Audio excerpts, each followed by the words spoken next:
trader in Japan is interested in acquiring a tokenized asset from the United States. What potential advantages could the utilization of stablecoins most likely offer to the trader? A, earn interest on the tokenized asset. I think we could rule this out. Generally, stablecoins are not going to be, there's not really going to be any favorable advantage of earning interest on the tokenized asset. They could earn interest on just buying treasury bills or whatever else from the United States. So I don't think stablecoins offer any advantage from this standpoint. B, increase the volatility of the tokenized asset. Stablecoins are designed to not have volatility. It's right there in the name, stable. It's generally pegged to something like the US dollar, and it's generally designed to have low volatility. So we're going to rule out B. And C, bypass traditional banking systems and avoid foreign exchange fees. This could be an advantage of using stablecoins. We'll go with answer C. When looking for a leveraged buyout target, private equity firms will most likely look for companies which A, are inefficiently managed. This is likely our answer.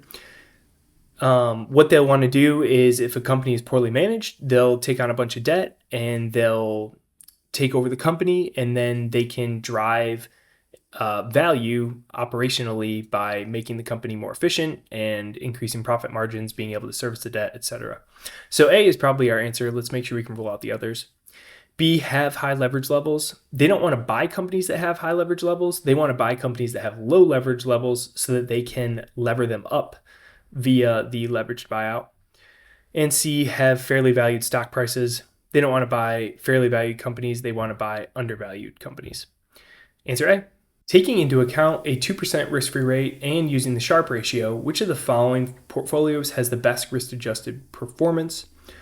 So portfolio A, B, or C, and we have the mean return for each of these with standard deviation. So we're going to calculate Sharpe ratio for each of these portfolios, and then the highest one obviously has the best risk-adjusted performance, since that's the definition of Sharpe ratio. So our Sharpe ratio is going to be return of the portfolio minus the risk-free rate in the numerator, and then we're dividing that by standard deviation. So for portfolio A, we're going to do 5 minus 2, and then we're dividing that by 3, so we get a Sharpe ratio of 1. For B, we're doing 10 minus 2 divided by 18, which gives us 0.4444. And then lastly for C, we have 17 minus that risk-free rate of 2, and we have standard deviation of 16. So that gives us 0.9375. So even though portfolio A has the lowest return overall, it ends up having the best risk-adjusted return since it's providing the most return above the risk-free rate per unit of standard deviation. Answer A. Which of the following biases most likely results from individuals' tendency to overweight their prior probability of the event and underweight the new information? Is that going to be A, conservatism bias, B, confirmation bias, or C, representative bias? So representative bias is a tendency is related to new information as well, but we're more so going to be classifying that new information based on our previous experiences, whereas this is looking at the prior probability of the event and new information. So if we had new information but related to our past experiences, that would be representative bias, but that's not the case here. Confirmation bias would be if we were looking for information that was confirming our current view. So if there was something in here about looking for new information that confirmed our current view, that would be the answer, but we do not have that here. So that leads us to a conservatism bias, which is pretty much defined by what it says. So we're overweighting prior probability of the event and underweighting that new information. Answer A. Which of the following statements is least likely accurate regarding a defined contribution plan? So we've got least likely accurate. So we're going to have 2 of these that are accurate and 1 that is not. A, future benefits to the account are guaranteed. That is not accurate. So it looks like we're going to be going with answer A.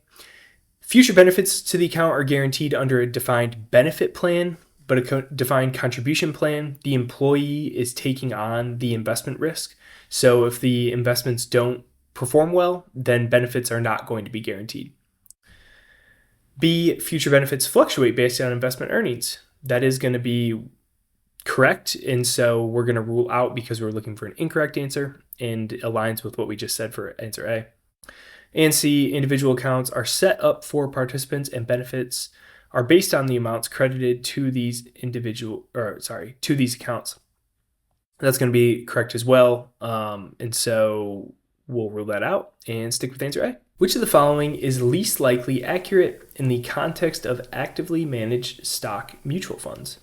So least likely accurate. So 2 of these are going to be accurate and 1 will not be, and that's what we're looking for our answer. A, tax implications are lower in actively managed funds than in index funds. Looks like A is going to be our answer. Tax implications are generally going to be higher in these active funds because in these active funds we have more trading and turnover, and when we're doing more trading, we're going to trigger more capital gains, and that's going to lead to tax implications essentially. So this should be higher in order for this to be an accurate statement. So since this is an inaccurate statement, we're looking for least likely accurate. A is going to be our answer. Let's make sure we can rule these others out. B, higher fees are charged for actively managed funds, reflecting its goal to outperform the index. That is a correct statement, so we can rule that out. And C, more research is conducted in actively managed funds to select the best securities, and they are traded more often than the index funds. That's also going to be a correct statement, and we can rule that out. And this aligns with everything we said before. There's going to be more trading. They're doing more research to try and pick the best stocks. And because you are doing more trading, there's more taxes, usually. Answer A. Doug Smith, a portfolio manager, created the following portfolio. We have 2 securities here, expected return and standard deviation for each of them. If the portfolio of the 2 securities has an expected return of 16%, the proportion invested in security A is closest to. So this one's a bit tricky. We're going to be using this formula here. And then what we need to do, because we're given expected return, we'll need to plug in some of these numbers that we're given. So we have the return of A at 18 and we have return of B at 15. We can ignore standard deviation since we're just looking at expected return here. We don't need to know the standard deviations to solve this. And what this ends up looking like is we plug these numbers in and we end up with 18x and 1 minus x. So we need to solve for x, and then that's going to tell us what the weighting is. So from here, it's really just working our algebra through. So we're going to multiply this 15 by 1 and by x to get 15 minus 15x. We can cancel out these x's here to get 3x, and then we'll move the 15 over to the 16 side, gives us 1.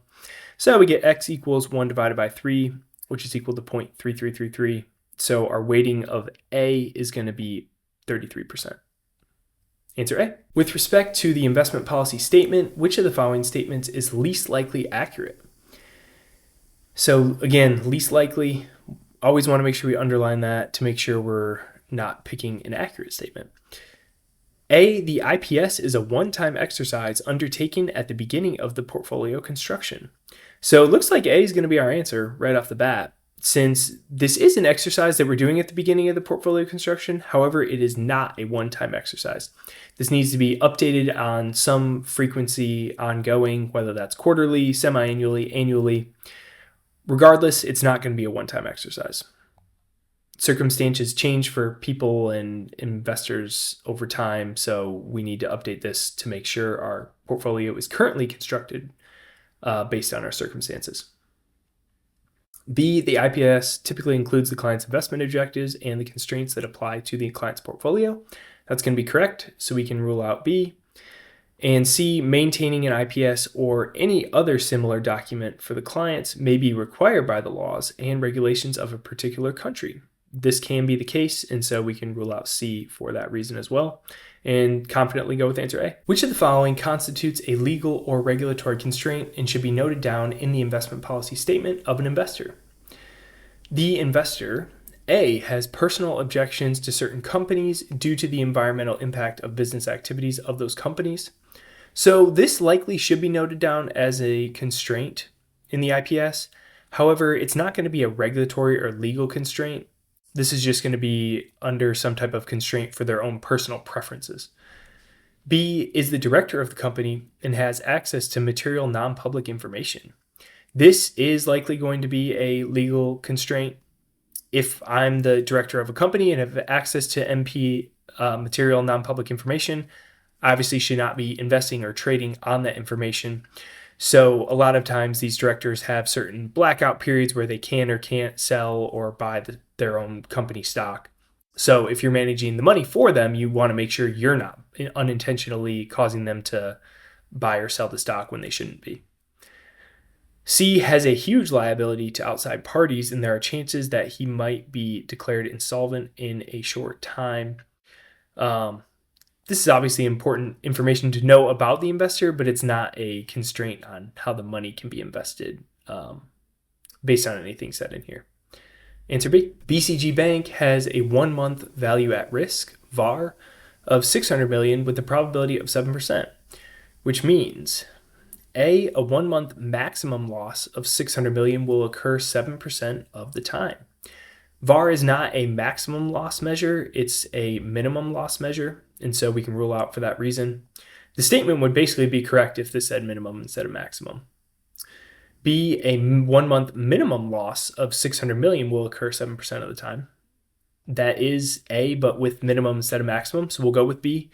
What VAR is telling us is that 7% of the time, we would expect to lose a minimum of $600 million. And so under that scenario, our maximum loss is really, really hard to define. And maximum loss is essentially the company losing everything. And so it's a lot harder to say with under a certain probability what that would be. And C, a loss of $600 million will occur 1 month from now. This is saying that it will occur, which we can't say with certainty. We want to give probabilities when we're looking at VAR, and so that's going to lead us to get rid of that and stick with answer B.